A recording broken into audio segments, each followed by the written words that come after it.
Go. Okay, so to use the flush kit and clean out the 2500, you have to turn the machine on. So that's on. And here's the setup of the hoses.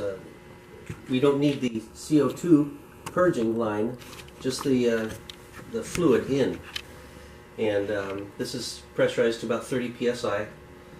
And so you hook up these little orange tubes to the purging vent tube, and then this side goes into your fluid input, and it has a little T there. You put the tubing in there, and then you put this little fitting from your fluid into there, your cleaning fluid. So now it's reverse flushing through here, and it'll come out this vent tube over here into just a catch container. So you do that, and then next is this bigger tubing for your fill spouts, and they just slide right up over the end. And then you put that end into a catch container too, preferably a bigger one because it does put out more fluid. And that's it. And then let me see if it is working. I gotta open the valve. Okay, so you can see it's coming out through here into the bucket.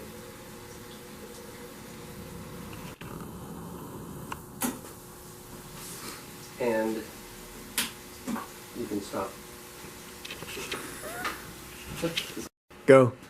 Okay, after we have everything all hooked up like this, then we can turn the machine on and cycle through one fill.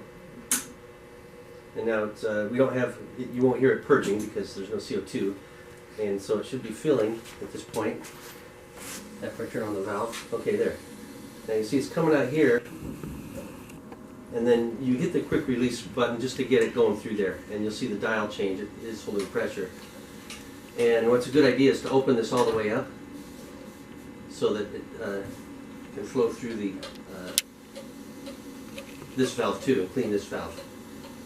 And these valves do have like about 30 turns from closed to open. So you see now over here, that's where this is coming from, is from the purge tube. And this is going into the bucket here. So, and Okay, just repeat what you just said. what did I just say? About pushing the quick release button. Oh, okay. Okay, so you see it's coming out through the vent tube into here, and you want to hit this quick pressure release button several times, quite a few times actually, just to get the fluid going through there real fast and cleaning out anything so there's no stickiness. And I'm already out of the cleaning solution there.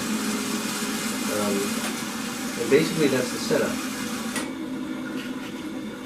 That's so you can turn that off, and it's pretty much clean by now. You open these all up, you hit this button a few times to get any sort of residue or anything out of there, and same with this. So it has a good flow rate through these two valves. And then that's about it. And what I do after this, I unhook this, I hook up my air hose with the air fitting, the one that you use for the ram, to operate the ram. I put that in the fluid and turn it on. I put it up to about 40 psi and turn the air on, and just to air it out and maybe dry it a little bit. And if you want, one option is you can run cleaning solution through your CO2 and have it run through, but you would have to take this off and have this going into a catch container rather than hooked up, teed up. But there are check valves in the CO2 line, and it's not, supposedly it will not get any fluid down that way. But it couldn't hurt to run cleaning solution through your CO2 line after you do your fluid. And so basically that's the setup. That's how the flush kit works.